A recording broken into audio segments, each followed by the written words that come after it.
Hi,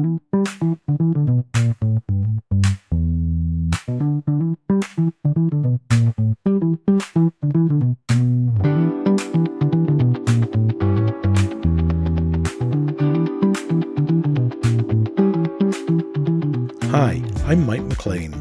Here on the Short Circuit Young Voices episodes, I speak with young people about their ambitions, desires and achievements in relation to aviation. Whether they're still in education or starting their careers, we need to listen to the voices of today. Learning is a two-way process, and the future of aviation will depend on those who are going to create it. So, let's go.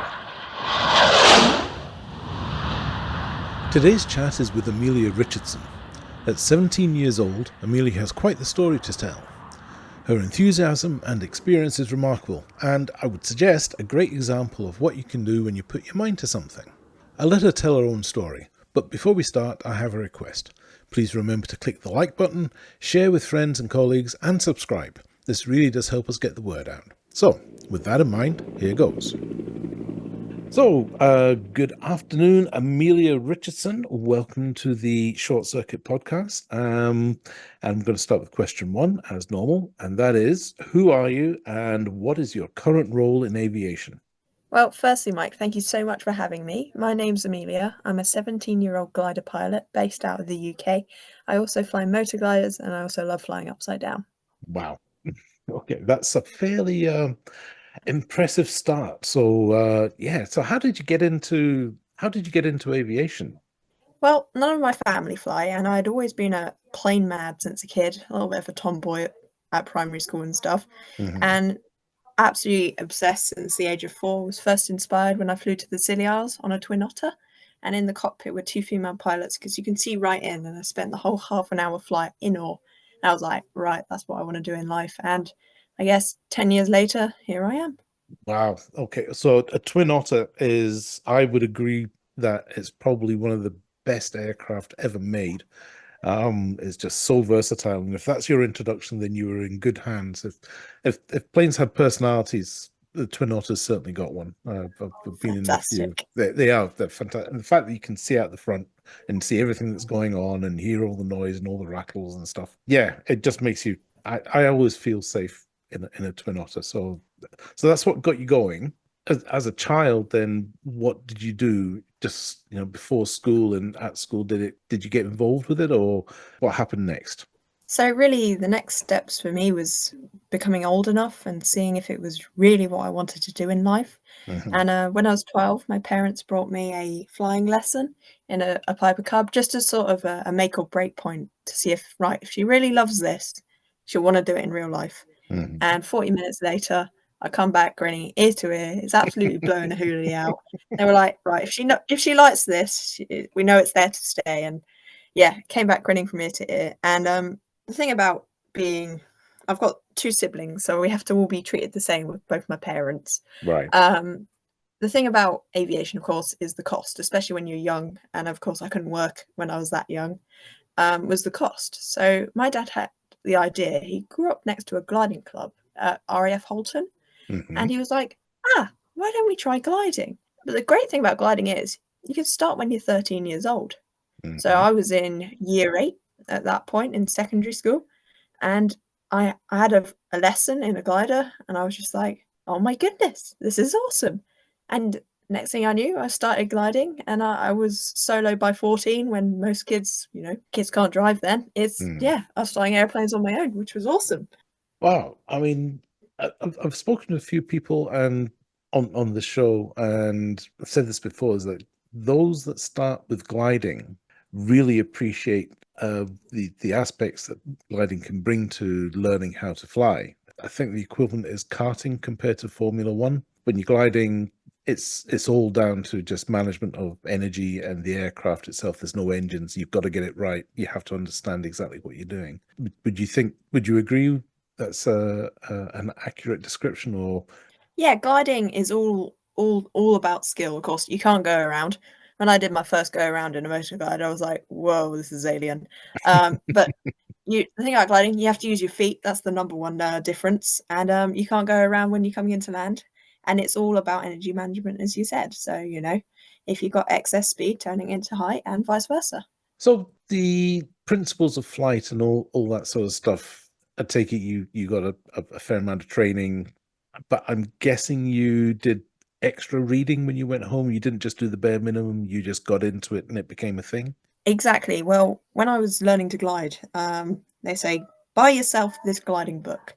And I spent hours sat on my bed reading it page to page, learning anything and everything about flying. And, started learning a little bit about the powered flight world through flight simulators, that kind of stuff as well. Because, of course, growing up as, technology and stuff, they were very accessible and very cheap as well. And anything and everything I could get my hands on, going to museums, going to air shows, asking questions, it really helped develop my understanding. And even in gliding, they train you up to such a high standard. It's very high, and they only send you solo when you're ready and when Mhm. you've got that adequate amount of knowledge. Right, okay. Did you get involved at all with the cadets or any of the other aviation organizations like the Air League or something, or have you just done this by yourself? Well, it hasn't actually been off my own back. My parents have helped me out a lot initially up to the sort of solo stage because I was learning through COVID, so it was two steps forward, one step Oh, back all the wow. time, Yeah, forgot about um, that. which was tricky. And of course, we were in and out of lockdowns, flying, not flying, flying, not flying, a bit like everyone else. And to get solo on a glider, when you're a student like me, the flying is ridiculously cheap. I was, probably paying about £7 for a 10-minute flight. So, Okay. it spreads out over a long way. So, on average, a gym membership, would probably get me, you know, Oh, probably up to five flights a month. I mean, so you brilliant. learn pretty quickly. So Yeah. that's sort of how I've funded. They initially funded that kind of stuff, and then once I was old enough, I got myself a job as a lifeguard at my local pool. So I Hmm. do that after school, save up a bit of money for flying each month, and of course I volunteer with a few organisations, the British Women Pilots Association.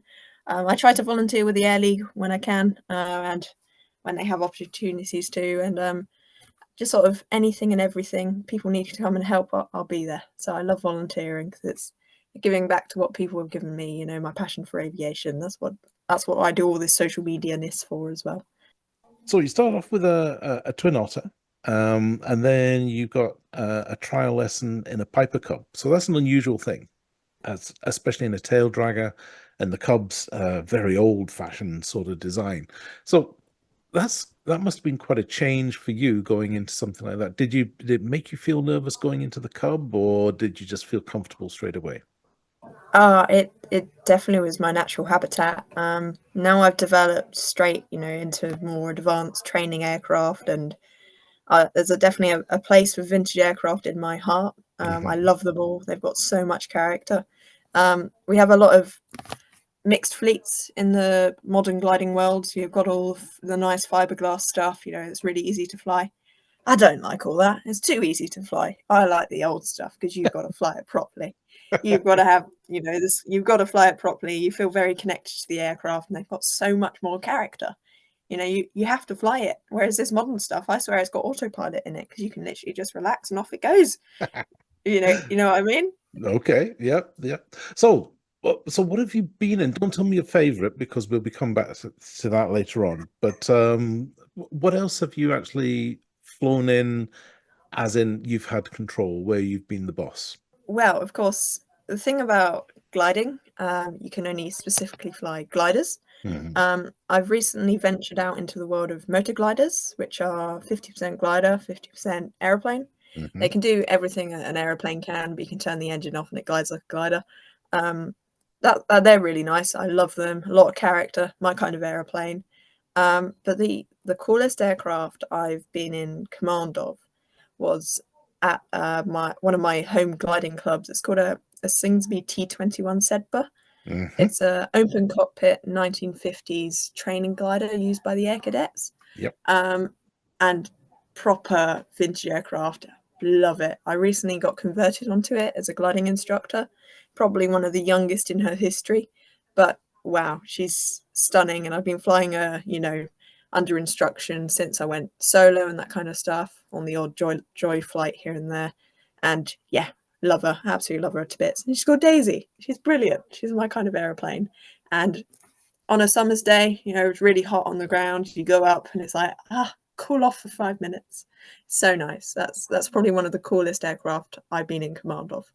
Well, I'm with you on that. I've been twice in a glider, and uh, glider number one was a Centaur.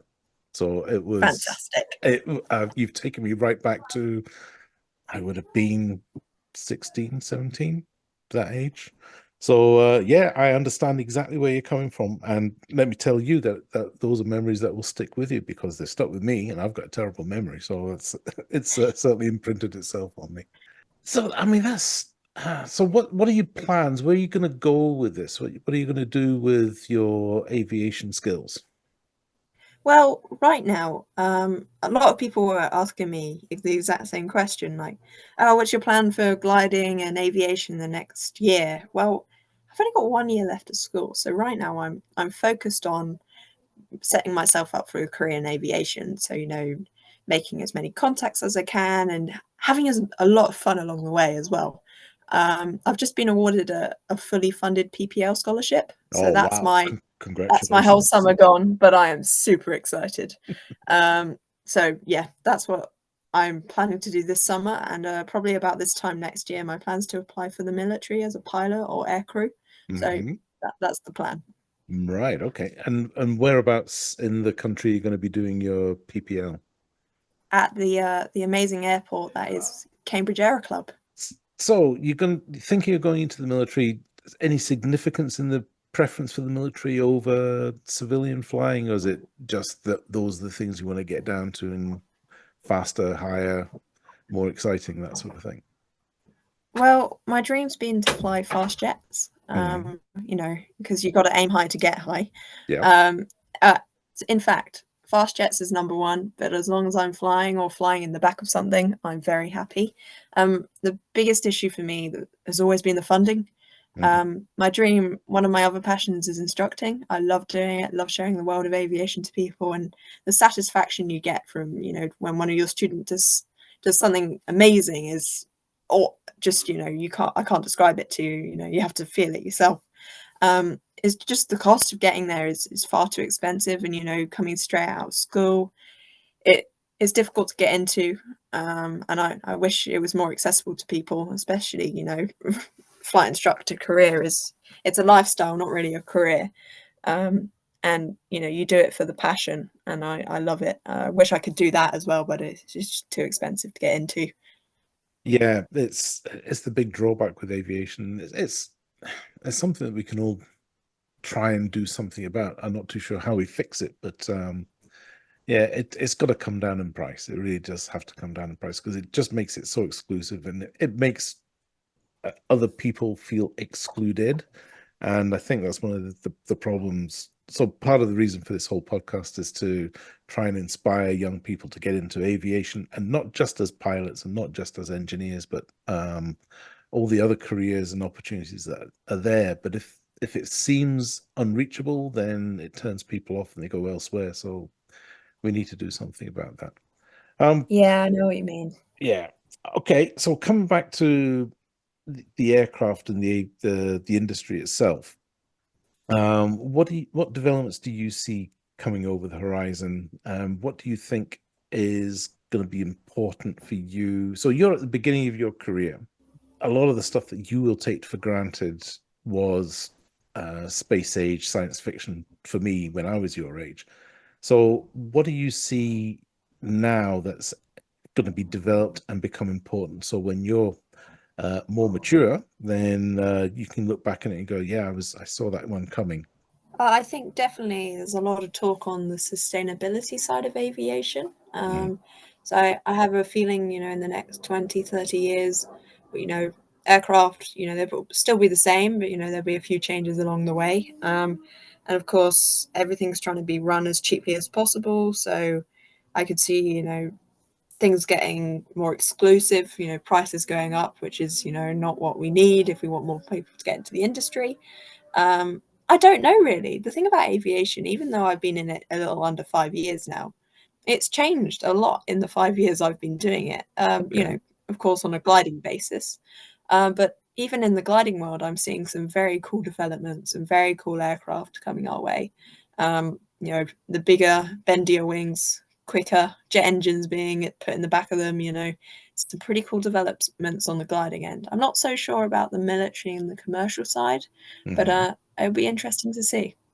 So well, you mentioned a couple of things there which maybe some people aren't aware of, and they sound a little bit counterintuitive. So on the bendy wings, so you're saying that this amount of flexibility has come in. You've seen a change in it in the short period that you've been doing this already. Yeah, well, the thing about some of the modern gliders today have been, were designed back in the 80s Hmm. and have been flying since then. And gliders have got much bigger, when they were in the 50s and the 60s because of new composite materials that have come in. Hmm. And for example, I've flown a very cool glider. I think it's manufactured in the 90s, and it's got a 27.5 meter wingspan, if I've got that figure right in my head. That's And big. its wings are very bendy, but that that bendiness and that massive wingspan, almost the size of a 737, gives you a 60-to-1 glide ratio. Oof. So for every meter you lift it up, it will glide 60 meters. So compare that to a Cessna, that's 8-to-1. It's a lot less. So, Hmm. but also we're very aerodynamic in gliders. We're made for maximum efficiency and, very reduced drag. So everything is small and slim. It looks scary, but then if you search some of the wing testing videos up on YouTube of Hmm. these wings being tested, oh my goodness, they will bend a long old way and they will not break. Hmm. There was a video of a glider wing being tested, and the wing didn't break. It was the jig they were using to pull it upwards that broke, Yep. Yep. which was just incredible. It'd be Yeah. interesting to see. I think you will. Well, you definitely have to come and visit us now because I think you'll be fascinated by the composite manufacturing department that we have at Swift, and all the materials testing as well. Plus, of course, the aerodynamic design people and all that sort of thing. So, yeah, we'll definitely have to get you around to come and have a look at that. The other thing that sounds a little bit unusual, you talk about jet engines on gliders. So, um, I've seen a few pictures. I haven't seen one in the flesh, but yeah, can you tell me a bit more about what you've learned and experienced on those things? Yeah, so some people think gliders have no engines. Hmm. Some of the very fancy, expensive gliders have a little engine that pops out behind the cockpit called a sustainer engine. Hmm. And it's only really there to keep you at altitude and to get you home to the airfield. You can't take off with it out, but some of the more powerful ones you can. And in the sort of past 20 years, there's been this slow rollout of little jet engines. Sometimes you see on the back of, these new jetpacks you see coming out, sort of that size, very small, Right. only produce about 40 kilograms of thrust, but it's enough to keep a glider airborne. And when you hear one spool up overhead, you think it's a typhoon coming over, and suddenly you see a glider just going, Meow. It's incredible. And they're, because of how small they are, they just pop in and out, and it really has a very minimal aerodynamic effect. Hmm. And also, one other thing they're starting to bring and introduce is electric engines. Hmm. So the wings full of lithium batteries, not massive ones, because it's just empty space in the wings. Right. And a little sustainer motor that pops out the back, to be able, in the sort of experimental of the sustainability side of things. Hmm. And it's slowly being rolled out in the long term, which is quite interesting to see. I'd love to have a go in one. Yeah, yeah, it's a nice way to fly, I think, gliding, and especially in the old school ones like the Sedberg, it's just, yeah, when you're up there, the only noise is, the literally the wind in your hair, and yeah, very very peaceful. Um, right. The next question then. So you're a young person, so there's been a lot of talk about STEM and STEAM, and that's why we're trying to do this podcast and try and get people engaged. What does the industry need to do to engage your colleagues and your peers? I mean, you got hooked by a flight and that was it, and you took the initiative and your families helped you, and pushed you into it, not pushed you, but got you involved, and you've taken to it like a duck to water. What do we need to do to encourage some of your schoolmates to get involved, or at least to consider a career that's linked to aviation? Because we have a shortage of everything.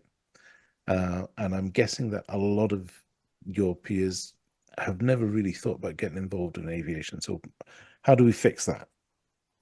Well, I've always been hooked since I was younger. I don't know why, it just sort of happened. Um, I think the the biggest thing young people need to understand is how awesome it is, Mhm. and what I do at weekends compared to other people. You know, this weekend I'm at an air show, and everyone else was going around. Oh, what are you doing this weekend? Oh, I'm going partying. Yeah, I'm not your typical teenager. You might have noticed that. I think the youngest, for young people, it's just about awareness, education, and understanding that there are tons of opportunities linked to aviation, not just on the flying side of things. Mhm. You know, engineering, you know, ATC. You just there's a I can't name them all because there's too many. Yeah, You know, you just have to go to an air show and realize that there's so much more to aviation than just flying, you know. I think, you know, of course I'm on social media all the time and I have tons of people ask me, what how can I start gliding? How can I start learning to fly? And I send them a message and go, learn to fly, learn to glide, because in aviation it's not what you know, it's who you know. So very it's all true. about going in, and it's some people are very shy. I was very shy when I started off. You've just got Really? to have the confidence to go and do it. Um, I was, yeah. No, you can't tell now, but if you ask all the instructors that flew me, I was. It's so difficult to understand because, of course, I'm a little bit different to most teenagers. I think there's a lot on social media now that people can be doing as well. Mhm. Um, I run a social media page off my own back, just showing people what I get up to at weekends. I don't get paid for it. I just love sharing it with people. And I get, you know, 10, 20 messages a day, just people asking, how can I start aviation? How can I start a career? Um, and I, there's a lot of talk around the air cadets and stuff. The air cadets is brilliant. People are like, oh, it's just for if you want to go into the military. No, it's not. It's not at all. And I think with more clubs and outreach of that kind of stuff, it could go a long way. Mhm. You know, like scout groups and stuff. People do that all the time. And I think that might have a lot of potential, you know, like a few gliding clubs run cadet programs. So, you know, they have maintenance evenings all structured towards young people. Mhm. So it's, you know, but the thing about gliding, there's a load of generations. So you get to talk to a bit of everyone. Um, Everyone, you know, thinks aviation is, you know, a lot of, you know, a mix Grumpy of old generation. men. Well, I was trying not to say that. No, no, Um, no. You say it straight. We but don't it's quote it. not. It's not. You just have to dive in a little bit deeper and find out it's not, if you know Yeah, what I mean. I think the image that is projected, that there's a very much a nostalgic image, and a lot of there are some people who try and perpetuate this, and they I think an atmosphere can be created which would put off a lot of young people, and we're desperately trying to change that. I mean, I did a Google search the other day, and I looked for celebrity pilots under the age of 30 in the UK. And well, first of all, I didn't put the under the age of 30. So I did the search and I came up, there's a big list. And then I did it under the age of 30 and didn't get anything, and that's the thing, that there aren't enough young voices who resonate with other young people. So this is why I was really, really keen to get you on board and to have your voice, so that when we share this around, people can resonate with you, because I don't necessarily resonate with the youth of today, but I think you telling your story is so important. And if if there's other people that you can think of if you encourage them to come and talk to us as well, because we need to spread the word. We need to get more people out there. And there's everything there Well, from engineering to fashion design. So carry on. exactly that, Mike. Aviation, everyone thinks is just the flying side of things, and Mhm. I love the flying side of things. That's why I do it. But there is endless opportunities, as you said, and even you have the power to change it all, Mike, even through what you're doing. Um, and Never give me no, power. you genuinely can. You genuinely can. I think the best thing we can do is just raise awareness and show people that there are opportunities. Yes, it takes a while for these things to get going and get reviews and get, a reputation. But once they get going, people are like, oh my goodness, have you seen this? Have you seen this? Have you seen this? It's amazing. And when I get a message that comes through on my Instagram that says, "Hey Amelia, I had my first gliding lessons today, or I went for my first flying lessons today," I'm like, I'm hooked. I can see why you do it. It's a little sense of joy in me that goes, Mhm. I've done a thing, if you know what I Yes. mean. Yeah, I know Um, exactly what you mean. If you can inspire the payback, I was talking to a gentleman earlier today who's the CEO of the Glasgow Science Centre, and he said exactly the same thing, which is the payback that you get on a personal level when you have inspired somebody is so good. It's such an adrenaline rush that it makes it all worthwhile. And if you're getting that already at your age and at your level of experience, then I can see a bright future for you.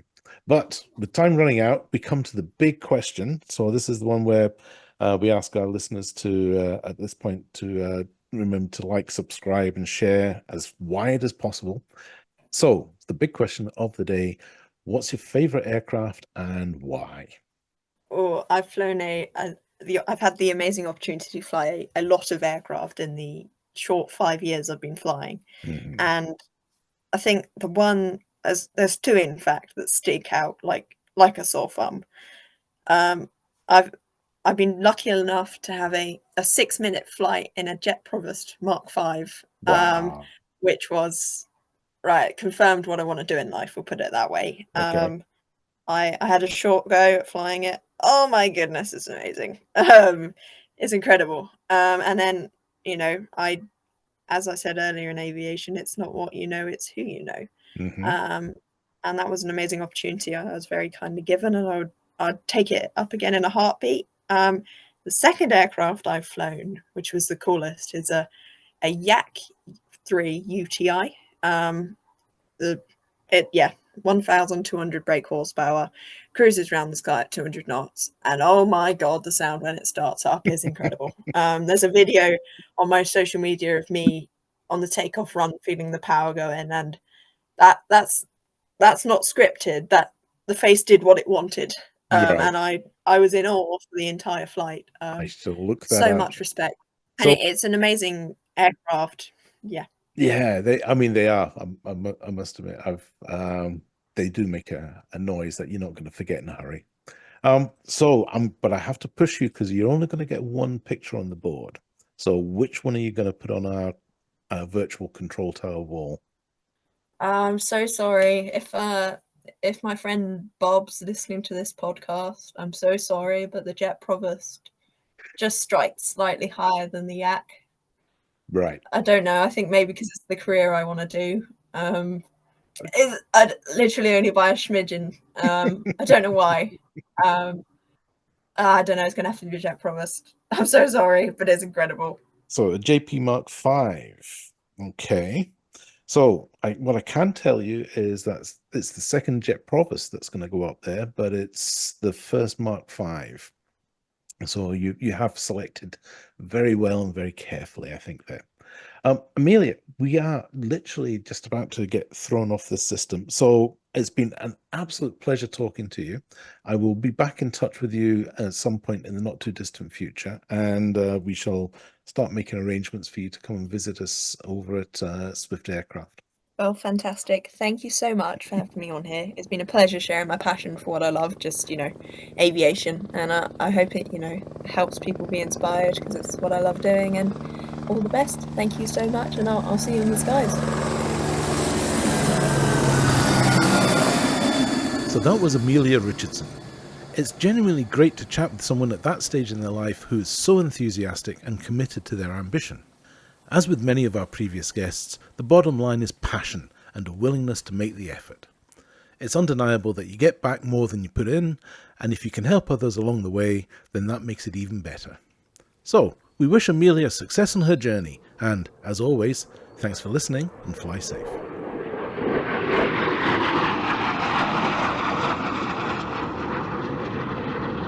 You have been listening to The Short Circuit, presented by Mike McLean and sponsored by Swift Aircraft with the hashtag Inspiring Aviation. This has been a Zoom Spike production.